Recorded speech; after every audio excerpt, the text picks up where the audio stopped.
Welcome to Nala Narasimha Reddy Educational Society Group of Institutions Integrated Campus. Department of Civil Engineering. Myself Suresh Kumar, Assistant Professor in Department of Civil Engineering. Today I am going to explain you about scales in my lecture 6. Types of scales. So in civil engineering, we'll use different types of scales, in which mainly we'll see this plane scale, diagonal scale, chord scale, and vernier scale. So here the plane scale. The plane scale is the most commonly used in maps.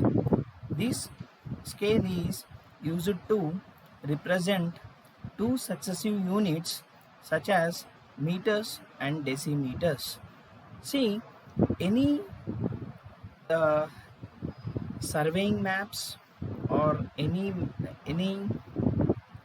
state maps or district maps will observe these plane scales. In that, at the bottom, the scale will be represented where the meters and decimeters will be mentioned on this plane scale. If you observe here if you see, these are 10, 5, these are decimeters, these 1, 2, 3, 4 are meters. If I want to measure this particular length of 8 meters, and this decimeters will gives you 8 meters 6 decimeters. The total length of this distance is 8 meters and 6 decimeters is the length of that line. So this plane scale will be represented in maps and plans also. If you see here, this is also another plane scale representation where we can measure that plane scale distance, which will represented on a map. This is also a plane scale which will be represented in a plan where the RF is also mentioned. Here it is 1/5. So here now the diagonal scale. Using a diagonal scale, one can use three dimensions such as units, tens, and hundreds. So here we'll represent, in this diagonal scale we represented three dimensions, that is meters, decimeters, and centimeters. If you observe this picture, in this picture the three will be represented in only one scale. One scale we can represented all three, meters, decimeters, as well as centimeters.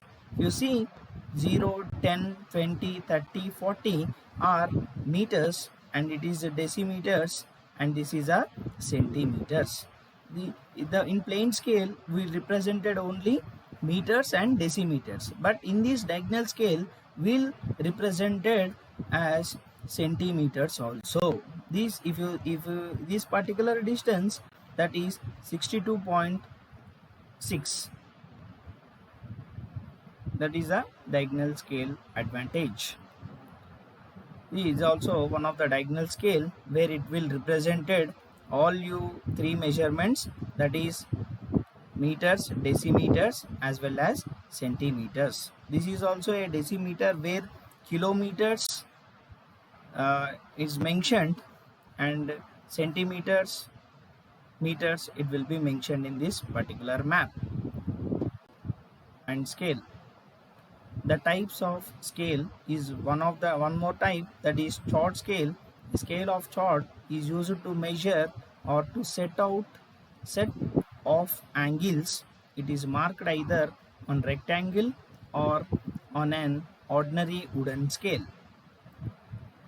So this is the representation of chord scale, where it will be represented the angles, 10 degrees, 20 degrees, 30 degrees, 40 degrees, 50 degrees, it will be represented like this.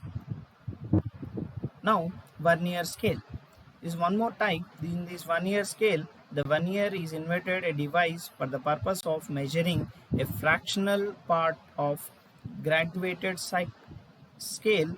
It consists of two approximating scales. One of them is fixed and it is called a primary scale.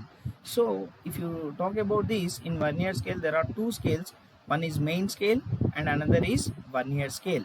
This main scale, or it is called as primary scale, it is fixed, and the vernier scale which have been kept on this main scale, and it will be movable. If you see here, this is the main scale where it can shows 1, 2, 3, 4, 5, 6 and 0 to 25. This is the vernier scale, where the main scale and vernier scale will coinciding. That will be your actual measurement of that particular distance.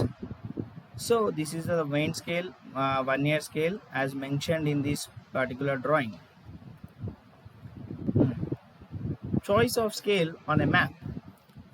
Scale on a map is the ratio of the distance drawn on a map to a corresponding distances on the ground.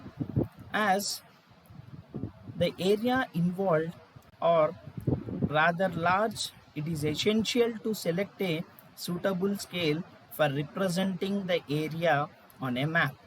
So there are so many scales are available in civil engineering.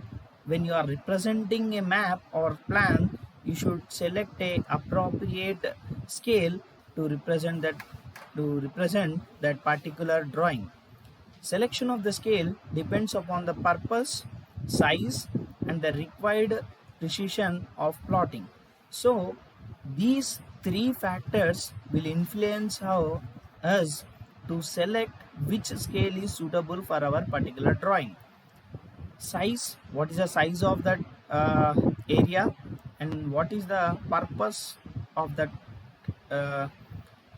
map, and the one more thing, that is how accurate you want to plot that particular drawings. That these three factors will influence for the selection of that scales. Scales are generally classified as large, medium, small. If you are considering a large scale, that is 1 centimeter to 1 centimeter will consider it as 10 meters or less than 10 meters. If it is medium scale, 1 centimeter equal to 100 meters to 10 meters to 100 meters. If it is small scale, 1 centimeter equal to 100 meters or more than 100 meters. This is the how this scale is represented: large scale, medium scale, and smaller scale. See, for the most of the engineering projects, the scale varies from 1 centimeter equal to 2.5 meter to 100 meters. The small scale topographical maps are usually drawn to a scale of 1 centimeter equal to 1 kilometer. A scale of 1 centimeter equal to 5 meters to 50 meters is generally used for plans prepared for subdivisions of lands. So this type of scaling we need to consider when you are doing these engineering projects. So if you observe this table, in this the type of surveying and scale and RF will be represented in a one single table, where the building sites, what is the scaling we need to consider for town planning, what type of scaling we need to consider, cadastral maps, what type of scaling we need to take, locational survey, topographical survey, geographic survey, route survey. Like this, for all engineering works which we are doing, that survey, it will represent a standard scaling, that is that will be shown in this particular chart. See, units of measurements I will explain you in the next class. Here these are more important in this building sites, what the scaling we need to consider, and town planning or reservoirs, what scaling we need to the students should focus on this scaling for a town planning what is the scaling and what is the locational survey, cadastral maps. These are more important. I request all the students to remember this tabular form, and it will be useful in future. Thank you one and all.